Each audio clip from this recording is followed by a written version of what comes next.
It's Miss Moss the Boss of Miss Moss the Boss TV, and I am so happy to be creating content today. Happy New Year, y'all. I know you guys haven't seen me since, like, you know, December, but I'm here today. I hope you guys enjoyed your first week of the new year, your last couple of months, because I know that I did, and I know I learned so much, and that's what brought me to record this video today. So before we get into what today's video is about, be sure to like, comment, and subscribe. Turn your post notifications on. And of course, if you're new, hey boo. And if you're old, you know I love your soul. Make sure you follow me on all my social media to always be on the up and up with me every day. And let's get into this video. So today's video is a quick moment of clarity, you guys. I learned so much in the last couple months of 2018, and I feel like it was a time for me to really get to know myself. I wouldn't say I necessarily know all my wants and things like that, but I was learning my wants, my needs, what makes me happy, what doesn't make me happy, what I feel is not really important to keep in, within, or out, etc, etc, etc. And I just feel like I want to get on here and let you guys know some of those lessons that I've learned. I wasn't going to do a video like this because it's not really lessons of 2018, but I was like, I just need to come on here and chat with y'all. Like, so let's get into this moment of clarity. So when I say what I took away from 2018, or what I really took away from my last 3 months of 2018, is that one, it is essential to really put yourself first. And I know that people make you feel like that's not a thing. I know that we talk about that all the time, where people say like, it's okay to be selfish, but it's not really called being selfish. One thing that I could say that I really learned was that I can't be my best for anybody if I'm not my best for myself.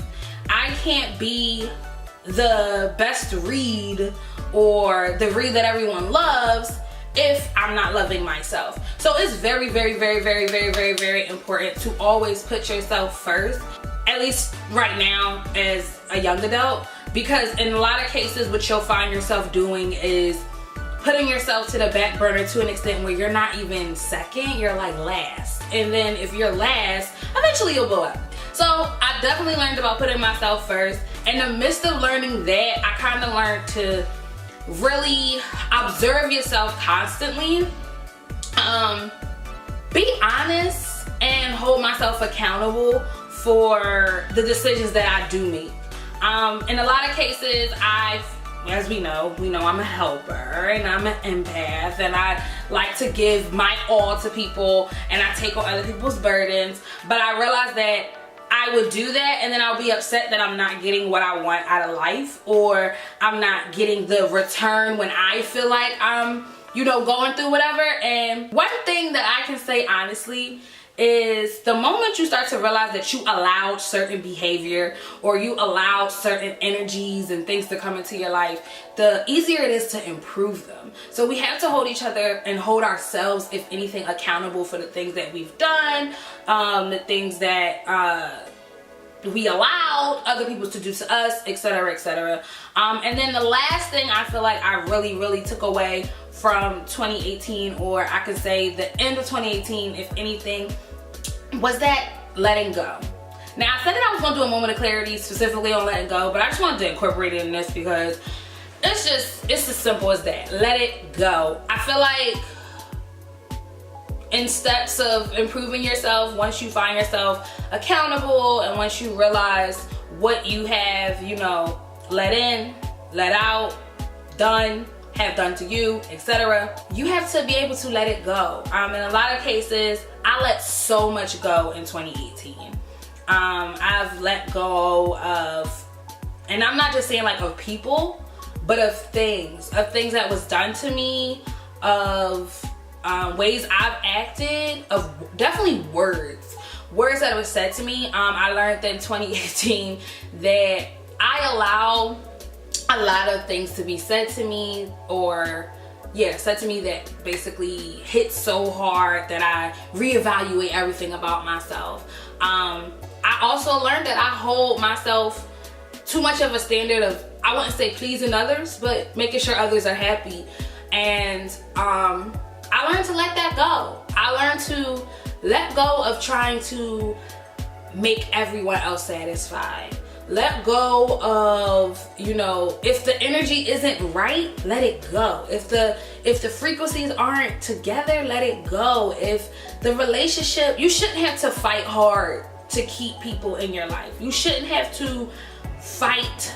You really shouldn't be fighting in life, right? Like, you want to fight like your own personal battles, but you shouldn't be fighting or forcing things to necessarily fit. Things are supposed to fall into place. So the moment you really get to understand of letting stuff go, and that everything might not be that deep, or that people's time or situations or jobs, like, time's up. Like, sometimes time's up. Once you get that understanding, things become a lot easier. I've accepted a lot of things to be what they were and what they are, and just understanding that everything's supposed to work out for your greater good. So if you feel like things aren't going in the direction you want it to, but it's more of a feeling of like, you know, something's not right, or you're not doing what you need to be doing to make that happen, let it go. Let it go, let it go, let it go. I think one of the main things that I really took away from this year is letting go and holding myself accountable, recognizing the mistakes I made and not necessarily beating myself up, but instead saying that there's room to improve and there's room to turn everything around. You have time. You have time. You have all the space and opportunity. You just have to take it amongst yourself to do it. I know that's like something that I think that we learn over and over again, but this year really showed me that. And ever since I started to understand that I can't continue to keep around things or keep doing things that don't bring out positive energy for me, once I let it go, things got better. Things are getting better. So I mean, even in the sense of like when you're upset about things, like sometimes we be upset, y'all, and it don't even be that deep. Let it go. Like, learn to let it go. Let it go. Let it go. He ain't gonna love you the way you should. And let it go. So yeah, my 2018 ended very well because again, I got so much self time that I just learned so much about myself, and I became more confident and more secure in my decisions and making the decisions that are best for me. So I hope that you guys really took, because I feel like it seems like a lot of us feel like 2018 was a trying year. So I hope that in those trying times, in the stress and the sadness and the confusion and all of that, you were able to, or you're able to now see how those things allow you to move forward, how they're going to shape you for something better, how they're going to prepare you for maybe even everything and anything. Because some things what we have to realize when it comes to life is that, or what we have to realize when it comes to life is that you go through these things so you could be able to deal with whatever the big picture is. So we can't ask for certain stuff and then not be prepared for the trials and tribulations that come with it. Always be introspective about yourself. Always be aiming to like put yourself first and keep your energies up, because that's what the whole goal of putting yourself first is to like always have like the positive energies and things of that around you to work for, you know, what you're trying to manifest. And then let it go. Like, let it go. I plan to let things go. So I hope you guys enjoyed this quick chat and a quick couple of things I learned from 2018. I didn't want it to be long. I don't really want things to be long unless I'm sitting here with some wine. And because this is a morning video, a video prior to work, we won't be drinking. So yes, let me know in the comments below what things you guys learned in 2018. I would love to hear it. I would love to hear how you are overcoming things and what you might, you know, feel like you took away from this video. Again, thank you so much for watching. I appreciate all you guys for still supporting me, even though we know that I be out here not consistent, I be all over the place, but I'm gonna get back. Trust me, I got plans, I got plans, I got plans. But thank you. Again, be sure to like, comment, and subscribe. Turn your post notifications on, y'all. And follow me on all my social media, and I will see you guys on the next video.